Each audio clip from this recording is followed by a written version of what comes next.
Viewers break ਤੋਂ ਬਾਅਦ ਤੁਹਾਡਾ ਸਾਰਿਆਂ ਦਾ ਸਵਾਗਤ ਹੈ। ਗੱਲਬਾਤ ਨੂੰ ਅੱਗੇ ਤੋਰਦੇ ਹਾਂ। ਜਿਹੜਾ ਇਸ ਅੱਜ ਦੀ ਡਿਸਕਸ਼ਨ ਦਾ ਇਹ ਅਖੀਰਲਾ ਸੈਗਮੈਂਟ ਹੈ।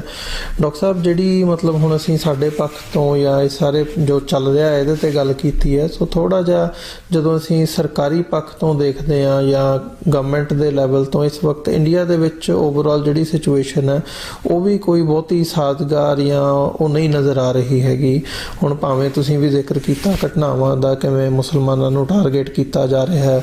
ਮਸਜਿਦਾਂ ਨੂੰ ਟਾਰਗੇਟ ਕੀਤਾ ਜਾ ਰਿਹਾ ਹੈ। ਰਾਮਨੌਮੀ ਦੇ ਦਿਨ ਲੰਘ ਕੇ ਗਏ ਆ, ਉਦੋਂ ਮਤਲਬ ਉਹ ਸਾਰਾ ਘਟਨਾਕ੍ਰਮ ਟਾਰਗੇਟਡ ਲਾਈਨਸ ਉਹ ਨਜ਼ਰ ਆਈਆਂ ਨੇ ਬਜਰੰਗ ਦਲ ਜਾਂ ਹਿੰਦੂਤਵਾ ਦੇ ਜਿਹੜੇ ਗਰੁੱਪਸ ਹੈਗੇ ਨੇ ਉਹਨਾਂ ਦੇ ਵੱਲੋਂ। ਸੋ ਹੁਣ ਅੱਜ ਵੀ ਉਸ ਕਿਸਮ ਦੀਆਂ ਖਬਰਾਂ ਨਜ਼ਰ ਆ ਰਹੀਆਂ ਨੇ ਤੇ ਨਾਲ ਹੀ ਨਾਲ ਮਤਲਬ ਇਹ ਜਿਹੜਾ ਸਾਰਾ ਘਟਨਾਕ੍ਰਮ ਇਸ ਵਕਤ ਚੱਲ ਰਿਹਾ ਇਹ ਕੀ ਦੱਸ ਰਿਹਾ ਹੈ ਵੀ ਜਿਹੜੀ ਸਟੇਟ ਹੈ ਉਹ ਕਿਸ ਡਾਇਰੈਕਸ਼ਨ ਵੱਲ ਜਾ ਰਹੀ ਹੈ। ਇਹ ਬਹੁਤ ਇੰਪੋਰਟੈਂਟ ਆ ਦੇਖਣਾ ਜਾਂ ਸਮਝਣਾ, ਇਕੱਲੇ ਸਾਡੇ ਪਰਸਪੈਕਟਿਵ ਤੋਂ ਨਹੀਂ, ਓਵਰਆਲ ਜਦੋਂ ਅਸੀਂ ਇੰਡੀਆ ਦੇ ਸਾਰੇ ਥਾਟ ਨੂੰ ਦੇਖਦੇ ਹਾਂ। ਦੇਖੋ, ਕਿਉਂਕਿ ਅੱਜ ਕੱਲ੍ਹ 18 ਮਾਰਚ ਤੋਂ ਬਾਅਦ ਜੋ ਮਾਹੌਲ ਹੈ, ਸੋ ਬਹੁਤ ਸਾਰੀਆਂ ਖਬਰਾਂ ਜਦੋਂ ਅਸੀਂ ਡਿਸਕਸ ਵੀ ਕਰਦੇ ਹਾਂ ਪੰਜਾਬ ਸਪੈਸੀਫਿਕ ਨੇ, ਪਰ ਇਸ ਸਾਰੇ ਪੀਰੀਅਡ 'ਚ ਬਾਕੀ ਭਾਰਤ ਦੇ ਵਿੱਚ ਘੱਟ ਗਿਣਤੀਆਂ ਨਾਲ, ਖਾਸ ਤੌਰ 'ਤੇ ਮੁਸਲਮਾਨਾਂ ਨਾਲ ਕੀ ਹੋ ਰਿਹਾ ਉਹ ਮੁੱਖ ਧਾਰਾ ਮੀਡੀਆ 'ਚੋਂ ਤਾਂ ਗਾਇਬ ਹੈ। ਉਹਨਾਂ ਦੇ ਆਪਣੇ ਮੀਡੀਆ 'ਚ ਵੀ, ਕਿਉਂਕਿ ਜਦੋਂ ਤੋਂ ਇਹ YouTube ਚੈਨਲ ਔਰ ਦੂਸਰੇ ਟਵਿੱਟਰ ਔਰ ਦੂਸਰੇ ਦੇ ਉੱਤੇ ਹਿੰਦੂਤਵੀਆਂ ਨੇ ਆਪਣਾ ਇੰਨਾ ਪ੍ਰਭਾਵ ਬਣਾਇਆ ਹੋਇਆ ਕਿ ਈਵਨ ਬਾਹਰਲੇ ਮੁਲਕਾਂ ਦੇ ਇਲੈਕਟਡ ਰਿਪਰੈਜ਼ੈਂਟੇਟਿਵਸ ਦੇ ਟਵੀਟ ਵੀ ਗਾਇਬ ਕਰ ਦਿੱਤੇ ਜਾਂਦੇ ਨੇ ਜਾਂ ਉਹਨਾਂ ਦੇ ਫੇਸਬੁੱਕ ਪੇਜ ਬਲੌਕ ਕਰ ਦਿੱਤੇ ਜਾਂਦੇ ਨੇ। ਤੇ ਈਵਨ ਭਾਰਤ ਦੇ 20 ਕਰੋੜ ਤੋਂ ਜ਼ਿਆਦਾ ਮੁਸਲਮਾਨਾਂ ਦੀ ਆਵਾਜ਼ ਵੀ ਤੁਹਾਨੂੰ ਕਿਸੇ ਪਲੇਟਫਾਰਮ ਤੋਂ ਉਭਰਦੀ ਨਜ਼ਰ ਨਹੀਂ ਆਉਂਦੀ। ਹੁਣ ਅੱਜ ਜਿਹੜੀ ਮੁੱਖ ਖਬਰ ਈਵਨ ਉਹਨਾਂ ਦੇ ਮੀਡੀਆ ਨੇ ਵੀ ਕੈਰੀ ਕੀਤੀ ਕਿ ਉੱਤਰਾਖੰਡ ਦਾ ਚੀਫ ਮਿਨਿਸਟਰ ਇਹ ਕਹਿ ਰਿਹਾ ਹੈ ਕਿ ਸਾਡੀ ਸਰਕਾਰ ਨੇ 1000 ਤੋਂ ਜ਼ਿਆਦਾ ਮਜ਼ਾਰ ਮਸੀਤਾਂ ਆਇਡੈਂਟੀਫਾਈ ਕੀਤੀਆਂ ਜਿਹੜੀਆਂ ਕਿ ਇਲੀਗਲ ਨੇ ਔਰ ਉਹਨਾਂ ਨੂੰ ਢਾਇਆ ਜਾਏਗਾ, ਬੁਲਡੋਜ਼ ਕੀਤਾ ਜਾਏਗਾ। ਹੁਣ ਤੁਸੀਂ ਅੰਦਾਜ਼ਾ ਲਾਓ ਵੀ ਜੇ ਇਹ ਠੀਕ ਹੈ ਕਿ ਭਾਰਤ ਦੇ ਵਿੱਚ ਬਹੁਤ ਸਾਰੀਆਂ ਥਾਵਾਂ ਤੇ ਸ਼ਰਧਾ ਜਾਂ ਆਸਥਾ ਦੇ ਨਾਂ ਥੱਲੇ ਮੰਦਰ, ਮਸੀਤ, ਗੁਰਦੁਆਰਾ, ਮਜ਼ਾਰ ਕੁਝ ਵੀ ਬਣ ਜਾਂਦਾ ਹੈ ਔਰ ਉਸ ਤੋਂ ਬਾਅਦ ਜਿਹੜਾ ਉਹ ਇੱਕ ਧਾਰਮਿਕ ਸੈਂਸਿਟੀਵਿਟੀ ਨੂੰ ਦੇਖਦੇ ਆ, ਬਹੁਤ ਵਾਰ ਉਸ ਨੂੰ ਇਗਨੋਰ ਕੀਤਾ ਜਾਂਦਾ ਹੈ ਜਾਂ ਉਸ ਦੇ ਉੱਤੇ ਜਿਹੜਾ ਉਹ ਇੱਕ ਚੰਗੇ ਢੰਗ ਨਾਲ ਉਸ ਨੂੰ ਜਿਹੜਾ ਉਹ ਰੈਕਗਨਾਈਜ਼ ਕਰ ਲਿਆ ਜਾਂਦਾ। ਹੁਣ ਉੱਤਰਾਖੰਡ ਕਿੰਨਾ ਕੁ ਸੂਬਾ ਹੈ? ਹੁਣ ਜੇ ਤੁਸੀਂ 1000 ਫਿਗਰ, ਫਿਰ ਉਹਦੇ 'ਚ ਕੋਈ ਇਹ ਵੀ ਨਹੀਂ ਹੈ ਕਿ ਉੱਤਰਾਖੰਡ ਕੋਈ ਮੁਸਲਮਾਨ ਮੈਜੋਰਿਟੀ ਸੂਬਾ ਹੈ ਕਸ਼ਮੀਰ ਵਾਦੀ ਵਾਂਗ। ਇਹਦਾ ਮਤਲਬ ਇਹ ਹੈ ਕਿ ਆਲਮੋਸਟ ਹਰ 5 ਮੀਲ ਦੇ ਉੱਤੇ ਜਿਹੜਾ ਕੋਈ ਮਸੀਤ ਜਾਂ ਹੋਏਗਾ, ਮਜ਼ਾਰ, ਉਹਨੂੰ ਹੋਏਗਾ ਜੀ ਇਹ ਇਲੀਗਲ ਬਣਿਆ, ਇਹਨੂੰ ਬੁਲਡੋਜ਼ ਕਰ ਦਿਓ। ਹੁਣ ਤੁਸੀਂ ਉਹਨਾਂ ਨੇ ਜਦੋਂ ਅਮਿਤ ਸ਼ਾਹ ਜਾਂ ਦੂਜੇ ਵੀ ਉਹਦੇ ਆਦਿੱਤਿਆਨਾਥ ਯੋਗੀ ਦੀ ਉਦਾਹਰਣ ਦੇ ਕੇ ਕਹਿਣਗੇ ਫਿਰ ਕਿਆ ਚਾਹਤੇ ਹੋ ਕਿ ਬੁਲਡੋਜ਼ਰ ਆਏ। ਹੁਣ ਜਦੋਂ ਚੀਫ ਮਿਨਿਸਟਰ ਆਦਿੱਤਿਆਨਾਥ ਯੋਗੀ ਨੇ ਕਿਵੇਂ ਜਿਹੜੇ ਥੋੜੇ ਬਹੁਤ ਖਾਂਦੇ ਪੀਂਦੇ ਮੁਸਲਮਾਨ ਨੇ ਉਹਨਾਂ ਨੂੰ ਵੀ ਜੇ ਕਿਤੇ ਪ੍ਰੋਟੈਸਟ ਹੋਇਆ, ਪੀਸਫੁਲ ਵੀ ਰਿਹਾ ਭਾਵੇਂ, ਉੱਥੇ ਜਾ ਕੇ ਉਹਨਾਂ ਦੇ ਘਰ ਢਾਹ ਦਿੰਦੇ ਨੇ, ਕੋਈ ਕੋਰਟ ਆਰਡਰ ਦੀ ਲੋੜ ਨਹੀਂ, ਕੋਈ ਕਿਸੇ ਦੀ ਨਹੀਂ ਹੈ, ਬੁਲਡੋਜ਼ ਉਹਨੂੰ ਕਰ ਦਿੰਦੇ ਨੇ। ਹੁਣ ਉਹੀ ਪੈਟਰਨ ਜਿਹੜਾ ਉਹਨਾਂ ਦਾ ਹਰ ਥਾਂ ਦੇਖਣ ਚ ਆਉਂਦਾ, ਜਿਵੇਂ ਅਸੀਂ ਡਿਸਕਸ ਕੀਤਾ ਕਿ ਰਾਮਨੌਮੀ ਦੇ ਮੌਕੇ ਤੇ ਉਹਨਾਂ ਨੇ ਬਿਹਾਰ ਦੇ ਵਿੱਚ ਹੀ ਇਕੱਲੇ, ਕਿਉਂਕਿ ਬਿਹਾਰ 'ਚ ਨਿਤੀਸ਼ ਕੁਮਾਰ ਔਰ ਲਾਲੂ ਯਾਦਵ ਦੀ ਪਾਰਟੀ ਦੀ ਸਰਕਾਰ ਹੈ, ਨਿਤੀਸ਼ ਕੁਮਾਰ ਪਹਿਲਾਂ ਬੀਜੇਪੀ ਦਾ ਹਿੱਸਾ ਸੀ। ਹੁਣ ਜਿੱਥੇ ਇਹਨਾਂ ਦੀ ਹਕੂਮਤ ਹੈ ਉੱਥੇ ਵੀ ਪੋਲਰਾਈਜੇਸ਼ਨ ਦੇ ਨਾਂ ਥੱਲੇ, ਪੋਲਰਾਈਜੇਸ਼ਨ ਦਾ ਲਕਸ਼ ਹਾਸਲ ਕਰਨ ਦੇ ਲਈ ਉਹ ਮੁਸਲਮਾਨਾਂ ਨੂੰ ਨਿਸ਼ਾਨਾ ਬਣਾਉਂਦੇ ਨੇ। ਤੇ ਜਿੱਥੇ ਇਹਨਾਂ ਦੀ ਹਕੂਮਤ ਨਹੀਂ ਉੱਥੇ ਵੀ ਵੋਟਾਂ ਲੈਣ ਦੀ ਖਾਤਰ, ਤਾਂ ਕਿ ਪੋਲਰਾਈਜੇਸ਼ਨ ਹੋਏਗੀ ਤਾਂ ਇਹਨਾਂ ਦੇ ਖਾਤੇ 'ਚ ਜਿਹੜੀਆਂ ਨੇ ਉਹ ਸੀਟਾਂ ਆਉਣਗੀਆਂ। ਔਰ ਬਿਹਾਰ ਦੇ ਵਿੱਚ ਇੱਕਦਮ ਜਿੱਥੇ ਕਿ ਸੈਂਕੜਿਆਂ ਮਸੀਤਾਂ ਤੇ ਹਮਲੇ ਹੁੰਦੇ ਨੇ, ਇਤਿਹਾਸਕ ਮਸੀਤਾਂ 2-2 3 ਸਦੀਆਂ ਪੁਰਾਣੀਆਂ ਡਿਸਟਰੋਏ ਕੀਤੀਆਂ ਜਾਂਦੀਆਂ, ਔਰ ਉਸੇ ਹੀ ਸਾਸਾਰਾਮ ਕੇ ਕੀ ਥਾਂ ਤੇ ਇਹ ਜਿਹੜਾ ਅਮਿਤ ਸ਼ਾਹ ਪਹੁੰਚ ਜਾਂਦਾ ਜਿਹੜਾ ਰੈਲੀ ਕਰਨ ਲਈ, ਔਰ ਉੱਥੇ ਕਹਿੰਦਾ ਕਿ ਅਗਰ बिहार की 40 सीटें पार्लियामेंट की आप हमें दे दो तो हम उपद्रवियों को, दंगाइयों को उल्टा लटका देंगे। हुण दंगे करने वाले भी इन्हां दे ते ये धमकी भी उन्हां नूं कि भाई ये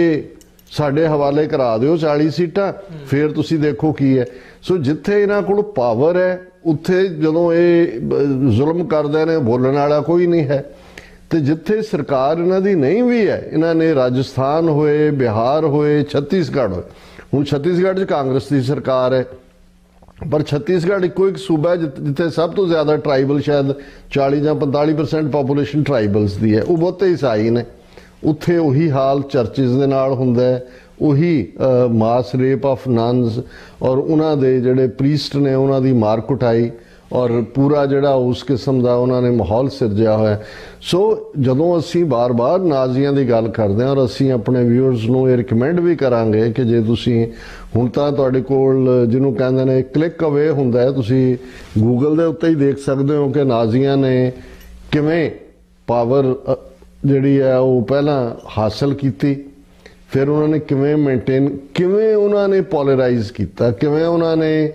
ਉਹ ਸਮਾਜ ਦੇ ਅੱਡ-ਅੱਡ ਵਰਗਾਂ ਪ੍ਰਤੀ ਨਫ਼ਰਤ ਫੈਲਾਈ, ਕਿਵੇਂ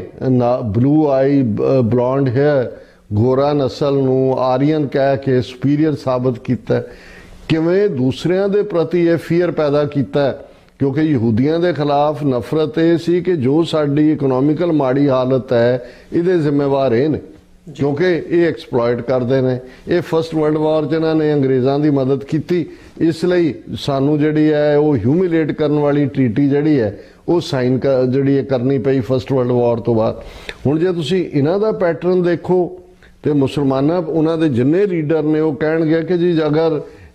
ਪਾਬੰਦੀ ਲਾਓ ਬਰਥ ਕੰਟਰੋਲ, ਹਾਲਾਂਕਿ ਡਾਟਾ ਇਹ ਦੱਸਦਾ ਹੈ ਕਿ ਮੁਸਲਮਾਨਾਂ ਦਾ ਵੀ ਜਿਹੜਾ ਗਰੋਥ ਰੇਟ ਹੈ ਉਹ ਉਵੇਂ ਹੀ ਹੈ ਜਿੰਨਾ ਹਿੰਦੂਆਂ ਦਾ, ਲੇਕਿਨ ਪ੍ਰਚਾਰ ਇਹ ਹੈ ਜੀ ਇਹ ਤਾਂ ਮੀਆਂ ਇਹਨਾਂ ਦੇ ਤਾਂ 8-8 ਬੱਚੇ ਨੇ, ਇਹ ਤਾਂ ਵੈਸੇ ਹੀ ਅਗਲੇ 100 ਸਾਲ 'ਚ ਭਾਰਤ ਜਿਹੜਾ ਮੁਸਲਮਾਨ ਮੁਲਕ ਬਣ ਜਾਏਗਾ। ਫਿਰ ਵਾਇਲੈਂਸ ਇਹ ਕਰਦੇ ਨੇ ਜਿਸ ਲੈਵਲ ਦੇ ਉੱਤੇ ਪ੍ਰਗਿਆ ਸਾਧਵੀ, ਕਰਨਲ ਪ੍ਰੋਤ ਇਹ ਉਹ ਕੀਤਾ, ਪਰ ਤੁਸੀਂ ਕਹੋ ਜੀ ਇੱਥੇ ਸਿਮੀ ਵਰਗੀ ਆਰਗੇਨਾਈਜੇਸ਼ਨ ਹੈ, ਉਹਨਾਂ ਦੀ ISI ਉਹਨਾਂ ਦੀ ਮਦਦ ਕਰਦੀ ਹੈ, ਇਹ ਕੰਮ ਉਹਨਾਂ ਨੇ ਕਰਤਾ। ਹੁਣ ਸਿੱਖਾਂ ਨੂੰ ਜੇ ਅਸੀਂ ਆਪਣੇ ਹਵਾਲੇ ਨਾਲ ਦੇਖੀਏ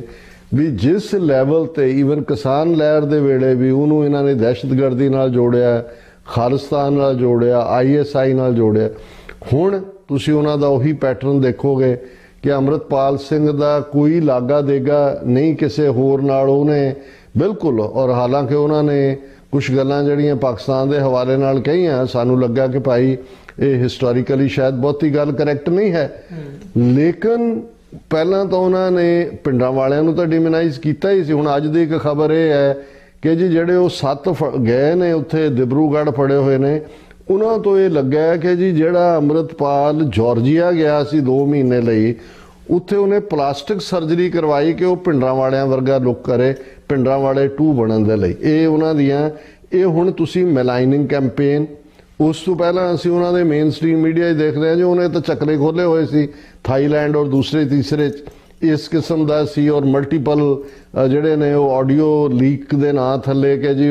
ਮਲਟੀਪਲ ਵਿਮਨ ਨਾਲ ਸੰਬੰਧ ਸੀ। ਸੋ ਇਹ ਇੱਕ ਕਰੈਕਟਰ ਅਸੈਸੀਨੇਸ਼ਨ ਕੈਂਪੇਨ, ਔਰ ਬਾਕੀ ਰੈਸਟ ਆਫ ਇੰਡੀਆ ਨੂੰ ਕਿ ਜੀ ਇਹ ਜੇ ਨਾ ਕਰਦੇ ਅਸੀਂ ਇਹ ਤਾਂ ਬਿਲਕੁਲ ਪੰਜਾਬ 'ਚ ਪਿੰਡਾਂ ਵਾਲਾ ਬਣ ਗਿਆ ਸੀ। ਹੁਣ ਉਹ ਪਹਿਲਾਂ ਉਹਨੂੰ ਪਲਾਂਟ ਕਰਦੇ ਨੇ, ਫਿਰ ਉਹਦੇ ਨਾਲ ਰਿਲੇਟਡ ਖਬਰਾਂ ਉਸ ਕਿਸਮ ਦੀਆਂ, ਮੈਂ ਕੱਲ ਵੀ ਸ਼ਾਇਦ ਜ਼ਿਕਰ ਕੀਤਾ ਸੀ, ਹੌਪਕਿੰਸਨ ਦੇ ਹਵਾਲੇ ਨਾਲ ਗੱਲ ਕਰ ਰਹੇ ਸੀ ਵੀ ਉਹ ਕਹਿੰਦਾ ਜੀ ਇਹ ਖਾਲਿਸਤਾਨ ਦੀ ਮੂਵਮੈਂਟ ਬਾਹਰੋਂ ਕਿੱਥੋਂ ਆਈ। ਉਹ ਕਹਿੰਦਾ ਜੀ ਦੇਖੋ 1911-12 'ਚ ਇੱਕ ਅੰਗਰੇਜ਼ ਅਫਸਰ ਇੰਟੈਲੀਜੈਂਸ ਦੇ ਹੌਪਕਿੰਸਨ ਨੇ ਜਿਹੜਾ ਉਹ ਖਾਲਿਸਤਾਨ ਦੀ ਗੱਲ, ਹੌਪਕਿੰਸਨ ਉਹ ਹੈ ਜਿਹੜਾ ਇੱਕ ਇਨਫਿਲਟ੍ਰੇਟਰ ਵਾੜ ਕੇ ਸਿੱਖਾਂ ਦੇ ਵਿੱਚ ਡਿਵਾਈਡ ਕਰ ਰਿਹਾ ਸੀ ਰੈਵੋਲੂਸ਼ਨਰੀਜ਼ ਨੂੰ, ਦੂਜਿਆਂ ਨੂੰ, ਔਰ ਫਾਈਨਲੀ ਮੇਵਾ ਸਿੰਘ ਲੋਪੋਕੇ ਜਿਨ੍ਹਾਂ ਨੇ ਉਸ ਨੂੰ ਸਜ਼ਾ ਯਾਫਤਾ ਕੀਤਾ, ਲੇਕਿਨ ਉਹਨੂੰ ਉਹ ਖਾਲਿਸਤਾਨ ਦਾ ਬਾਨੀ ਦੱਸ ਰਹੇ ਨੇ ਜੀ ਇਹ ਖਾਲਿਸਤਾਨ ਦੀ ਗੱਲ ਤਾਂ ਅੰਗਰੇਜ਼ਾਂ ਨੇ ਓਵਰਸੀਜ਼ ਕਮੇਟੀ 'ਚ ਡਿਵੀਜ਼ਨ ਪੈਦਾ ਕਰਨ ਲਈ ਉਦੋਂ ਖੜੀ ਕੀਤੀ ਸੀ। ਸੋ ਇੱਕ ਪਾਸੇ ਉਹਨਾਂ ਦੀ ਕੱਲੀ ਰਿਊਮਰ ਮਿਲ ਨਹੀਂ, ਫਾਲਸਹੁੱਡ ਮਿਲ ਜਿਹੜੀ ਚਰਨ ਕਰ ਰਹੀ ਹੈ ਖਬਰਾਂ, ਉਹ ਲਗਾਤਾਰਤਾ ਨਾਲ ਸੁੱਟ ਰਹੀ ਹੈ। ਫਿਰ ਜਦੋਂ ਕੁਛ ਨਾ ਕੁਛ ਇੱਧਰ ਹੁੰਦਾ ਹੈ, ਉਹਨਾਂ ਨੂੰ ਇਹ ਲੱਗਦਾ ਵੀ ਸਿੱਖ ਔਰ ਮੁਸਲਮਾਨ ਨਾ ਇਕੱਠੇ ਹੋ ਜਾਣ। ਈਸਾਈਆਂ ਦਾ ਪਾਰਟ ਅਸੀਂ ਦੇਖਦੇ ਹਾਂ ਕਿ ਜਿਸ ਤੇਜ਼ੀ ਦੇ ਨਾਲ ਇਹਨਾਂ ਨੇ ਉਸ ਨੈਰੇਟਿਵ ਨੂੰ ਵੀ ਜਿਹੜਾ ਉਹ ਵਧਾਉਣ ਦੀ, ਹੁਣ ਵੀ ਉਹਨਾਂ ਦਾ BJP ਦਾ ਕੋਈ ਕਹਿ ਰਿਹਾ ਸੀ ਕਿ ਜੇ ਸਿੱਖ ਹਿੰਦੂਆਂ ਨੂੰ ਵੱਡਾ ਦੁਸ਼ਮਣ, RSS ਦੂਜੇ ਨੂੰ ਸਮਝਦੇ ਨੇ, ਇੰਨੇ % ਈਸਾਈ ਬਣ ਗਏ, ਉਹਨਾਂ ਦਾ ਕੋਈ ਨਹੀਂ ਕਰ ਰਹੇ। ਜੀ ਮਤਲਬ ਉਹ ਚਾਹੁੰਦੇ ਨੇ ਵੀ ਤੁਸੀਂ ਉਹਨਾਂ ਦੇ ਗਲ ਪਾਓ। ਇਹੀ ਪਾਰਟ ਅਸੀਂ ਦੂਸਰੇ ਦਲਿਤ ਭਾਈਚਾਰੇ ਦੇ ਹਵਾਲੇ ਨਾਲ ਦੇਖਦੇ ਹਾਂ ਕਿ ਭਾਈ ਜੇ ਗੁਰੂ ਗ੍ਰੰਥ ਸਾਹਿਬ ਦੀ ਬੇਅਦਬੀ ਦੀਆਂ ਘਟਨਾਵਾਂ ਦਾ ਜਿਹੜਾ ਉਹ ਕਿਸੇ ਦੋਸ਼ੀ ਨੂੰ ਉਹ ਸਜ਼ਾ ਯਾਫਤਾ ਕਰਦੇ ਨੇ ਤੇ ਉਹ ਦੂਸਰਾ ਕਾਰਡ ਪਲੇ ਕਰਨਾ ਚਾਹੁੰਦੇ ਨੇ। ਹਾਲਾਂ ਉਦੋਂ ਫਿਰ ਨਿਹੰਗ ਸਿੰਘਾਂ ਨੇ ਕਿਹਾ ਭਾਈ ਅਸੀਂ ਤਾਂ ਰੰਗਰੇਟਾ ਦਲ ਹੈ, ਅਸੀਂ ਤਾਂ ਖੁਦ ਗੁਰੂ ਦੇ ਨਾਲ ਜੁੜੇ ਹੋਏ ਹਾਂ, ਜਿਨ੍ਹਾਂ ਦੇ ਕਿਉਂਕਿ ਇਹਨਾਂ ਨੇ ਹਰ ਉਹ ਸੰਭਵ ਤਰੀਕਾ ਜਿਹੜਾ ਹੈ ਉਸ ਨੂੰ ਇਸਤੇਮਾਲ ਸੰਭਵ ਔਰ ਅਸੰਭਵ ਬੋਥ ਵੇ ਤਾਂ ਕਿ ਉਹ ਈਵਨ ਮਾਈਨੋਰਿਟੀਜ਼ ਨੂੰ ਵੀ ਇੱਕ ਪਲੇਟਫਾਰਮ ਤੇ ਕਦੇ ਇਕੱਠੇ ਨਾ ਹੋ ਜਾਣ। ਤੇ ਜੇ ਦੁਸ਼ਮਣ ਦੀ ਲਾਈਨ ਇਹ ਹੈ ਤਾਂ ਮੈਂ ਸਮਝਦਾ ਵੀ ਸਾਨੂੰ ਵੀ ਜਿੱਥੇ ਵੈਸੇ ਵੀ ਸਿੱਖ ਕੌਮ ਹਮੇਸ਼ਾ ਹੀ ਜਦੋਂ ਅਸੀਂ ਨਿਮਾਣਿਆਂ ਨਤਾਣਿਆਂ ਦੀ ਗੱਲ ਕਰਦੇ ਹਾਂ, ਸਾਡੇ ਤਾਂ ਗੁਰੂ ਸਾਹਿਬਾਨ ਨੇ ਨਾਨਕ ਤਿੰਨ ਕੇ ਸੰਗ ਸਾਥ ਵੱਡਿਆਂ ਸਿਓ ਕਿਆ ਰੀਸ, ਅਸੀਂ ਜਿਹੜੇ ਉਹਨਾਂ ਦੇ ਹੀ ਹਾਫਿਜ਼ ਨਹੀਂ। ਅਸੀਂ ਤਾਂ ਮੈਂ ਅਕਸਰ ਜਦੋਂ ਕਹਿੰਦਾ ਕਿ ਸਿਕਸ of the Dalits by the Dalits for the Dalits ਕਿ ਜਿਹੜੇ ਡਾਊਨ ਟ੍ਰੋਡਨ ਬਿਲਕੁਲ ਪਾਵਰਲੈਸ ਲੋਕ ਸੀ ਉਹਨਾਂ ਨੂੰ ਗੁਰੂ ਨੇ ਐਮਪਾਵਰਮੈਂਟ ਦਿੱਤੀ, ਉਹਨਾਂ ਨੂੰ ਤਾਕਤ ਦਿੱਤੀ। ਔਰ ਖਾਲਸਾ ਔਰ ਇੱਕ ਗੱਲ ਬਾਰ-ਬਾਰ ਅਸੀਂ ਕਹਿਣਾ ਚਾਹੁੰਦੇ ਹਾਂ, ਹੁਣ ਇਹ ਜਦੋਂ ਮੰਦਰਾਂ ਦਾ ਨੈਰੇਟਿਵ ਬਣਾ ਰਹੇ ਨੇ ਕਿ ਜੀ ਉਹਨਾਂ ਦੀ ਵੈਂਡਲਾਈਜੇਸ਼ਨ ਜਾਂ ਦੂਜਾ, ਇਹ ਵੀ ਉਸੇ ਹੀ ਸਿਨਿਸਟਰ ਕੈਂਪੇਨ ਦਾ ਹਿੱਸਾ ਹੈ। ਸਿੱਖ ਔਰ ਨਾ ਸਾਡੀ ਲੜਾਈ 18ਵੀਂ ਸਦੀ 'ਚ ਇਸਲਾਮ ਦੇ ਖਿਲਾਫ ਸੀ, ਉਦੋਂ ਵੀ ਸਟੇਟ ਜ਼ੁਲਮ ਦੇ ਉੱਤੇ ਉਤਾਰੂ ਸੀ, ਅਸੀਂ ਉਹਨਾਂ ਦੇ ਨਾਲ ਖਲੋਤੇ। ਔਰ ਇਹੀ ਕਾਰਨ ਸੀ ਕਿ ਉਹ ਪੀਰ ਬੁੱਧੂ ਸ਼ਾਹ ਹੋਏ, ਨਬੀ ਖਾਨ ਗਨੀ ਖਾਨ ਹੋਣ, ਸ਼ੇਰ ਮੁਹੰਮਦ ਖਾਨ ਹੋਏ ਜਿਹਨੇ ਹਾਂ ਦਾ ਨਾਰਾ ਮਾਰਿਆ, ਉਹ ਗੁਰੂ ਸਾਹਿਬ ਦੇ ਨਾਲ ਖਲੋਤੇ ਸੀ। ਉਹਨਾਂ ਨੂੰ ਪਤਾ ਸੀ ਕਿ ਇਹ ਸੱਚ ਹੱਕ ਇਨਸਾਫ ਦੇ ਰਸਤੇ ਤੇ ਤੁਰੇ ਹੋਏ ਜਿਹੜੇ ਨੇ ਉਹ ਰੱਬੀ ਨੂਰ ਨੇ। ਇਸੇ ਤਰ੍ਹਾਂ ਅੱਜ ਵੀ ਅਸੀਂ ਬੇਸ਼ੱਕ ਆਪਣੀ ਲੜਾਈ ਤਾਂ ਲੜ ਹੀ ਰਹੇ ਹਾਂ, ਅਸੀਂ ਭਾਰਤ ਦੇ ਉਹਨਾਂ ਸਾਰੇ ਹੀ ਬੇਜ਼ੁਬਾਨੇ, ਉਹ ਮੁਸਲਮਾਨ ਹੋਣ, ਈਸਾਈ ਹੋਣ, ਦਲਿਤ ਹੋਣ, ਟਰਾਈਬਲਸ ਹੋਣ, ਉਹਨਾਂ ਦੀ ਵੀ ਆਵਾਜ਼ ਬਣਨਾ ਹੈ, ਉਹਨਾਂ ਨੂੰ ਵੀ ਨਾਲ ਲੈ ਕੇ ਅਸੀਂ ਚੱਲਣਾ ਹੈ। ਔਰ ਡਾਇਸਪੋਰਾ ਸਿੱਖਾਂ ਦੇ ਸਾਹਮਣੇ ਇਹ ਬਹੁਤ ਵੱਡੀ ਜ਼ਿੰਮੇਵਾਰੀ ਹੈ। ਔਰ ਅਸੀਂ ਇਸ ਵੀਕ ਦਾ ਜਦੋਂ ਇਹ ਅੱਜ ਪ੍ਰੋਗਰਾਮ ਕਰ ਰਹੇ ਤੇ ਆਲਰੇਡੀ ਅਪ੍ਰੈਲ ਦਾ ਮਹੀਨਾ ਕੱਲ ਜਿਵੇਂ ਤੁਸੀਂ ਦੱਸਿਆ ਕਿ ਵਾਸ਼ਿੰਗਟਨ ਕੈਪੀਟਲ ਹਿੱਲ ਦੇ ਉੱਤੇ ਫਰੀडम ਮਾਰਚ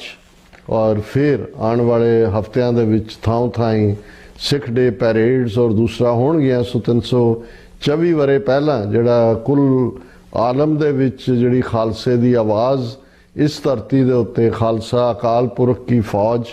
ਪ੍ਰਗਟਿਓ ਖਾਲਸਾ ਪਰਮਾਤਮ ਕੀ ਮੌਜ, ਉਹਨਾਂ ਸ਼ਿਵਾਲਕ ਹਿਲਸ ਦੇ ਉਸ ਮੁਕਾਮ ਤੇ ਤਖਤ ਸ੍ਰੀ ਕੇਸਗੜ੍ਹ ਸਾਹਿਬ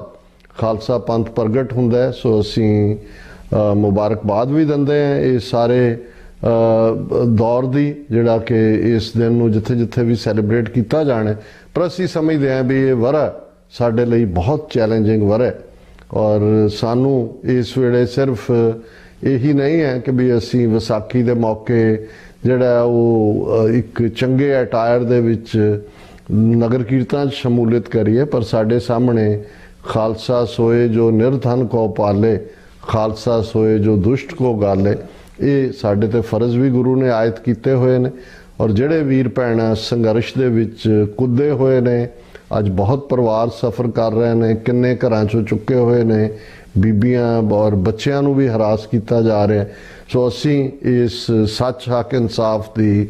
ਆਵਾਜ਼ ਦੇ ਪਹਿਰੇਦਾਰ ਵੀ ਬਣੀਏ, ਖੁਦ ਵੀ ਇਸ ਆਵਾਜ਼ ਨੂੰ ਚੁੱਕੀਏ ਔਰ ਇਸ 324ਵੇਂ ਖਾਲਸਾ ਸਾਜਨਾ ਦਿਵਸ ਮੌਕੇ ਇਸ ਪ੍ਰਣ ਨੂੰ ਵੀ ਦੁਹਰਾਈਏ ਕਿ ਅਸੀਂ ਦਰਿਆਏ ਜਮਨਾ ਤੋਂ ਵਾਘਾ ਤੱਕ ਇੰਡੀਪੈਂਡੈਂਟ ਸੋਵਰਨ ਨੇਸ਼ਨ ਖਾਲਿਸਤਾਨ, ਜਿਹੜਾ ਇੰਡੀਅਨ ਆਰਮੀ ਜੈਕ ਬੂਟ ਥੱਲੇ ਹੈ, ਜਿਹੜਾ ਸਾਡੀ ਤਹਿਜ਼ੀਬ ਦਾ, ਸਾਡੀ ਸੱਭਿਅਤਾ ਦਾ ਭੰਗੂੜ ਹੈ, ਇਸ ਨੂੰ ਭਾਰਤੀ ਕਬਜ਼ੇ ਤੋਂ ਆਜ਼ਾਦ ਕਰਵਾਉਣਾ। ਜੀ ਡਾਕਟਰ ਸਾਹਿਬ ਬਹੁਤ ਬਹੁਤ ਧੰਨਵਾਦ ਵਿਚਾਰ ਸਾਂਝੇ ਕਰਨ ਦੇ ਲਈ। ਤੇ ਜਿਹੜੇ ਦਰਸ਼ਕ ਇਸ ਵਕਤ ਸਾਡੇ ਨਾਲ ਜੁੜੇ ਹੋਏ ਆ, ਉਮੀਦ ਕਰਦੇ ਹਾਂ ਕਿ ਅੱਜ ਦੀ ਜਿਹੜੀ ਇਹ ਵਿਚਾਰ ਚਰਚਾ ਸੀ ਤੁਹਾਨੂੰ ਜ਼ਰੂਰ ਪਸੰਦ ਆਈ ਹੋਵੇਗੀ। ਅੱਜ ਇਸ ਹਫਤੇ ਦਾ ਇਹ ਅਖੀਰਲਾ ਸੱਚੋ ਸੱਚ ਪ੍ਰੋਗਰਾਮ ਸੀ। ਸੋ ਕੱਲ ਨੂੰ ਸਾਡੀ ਕੋਸ਼ਿਸ਼ ਹੋਵੇਗੀ ਕਿ ਵਾਸ਼ਿੰਗਟਨ DC ਅਮਰੀਕਾ ਦੀ ਰਾਜਧਾਨੀ ਤੋਂ ਜਿਹੜਾ ਇਹ ਫਰੀडम ਮਾਰਚ ਹੈ ਇਹਨੂੰ ਅਸੀਂ ਤੁਹਾਡੇ ਨਾਲ ਲਾਈਵ ਸਾਂਝਾ ਕਰ ਸਕੀਏ TV 84 ਦੇ ਪਲੇਟਫਾਰਮ ਰਾਹੀਂ। ਸੋ ਇਹਨਾਂ ਹੀ ਸ਼ਬਦਾਂ ਦੇ ਨਾਲ ਅੱਜ ਇਸ ਸ਼ੋਅ ਦੇ ਵਿੱਚ ਇਜਾਜ਼ਤ ਚਾਹਾਂਗੇ। ਦੁਬਾਰਾ ਫਿਰ ਤੁਹਾਡੇ ਨਾਲ ਮੁਲਾਕਾਤ ਹੋਵੇਗੀ। ਫਤਿਹ ਦੀ ਸਾਂਝ ਪਾਈਏ। ਵਾਹਿਗੁਰੂ ਜੀ ਕਾ ਖਾਲਸਾ, ਵਾਹਿਗੁਰੂ ਜੀ ਕੀ ਫਤਿਹ।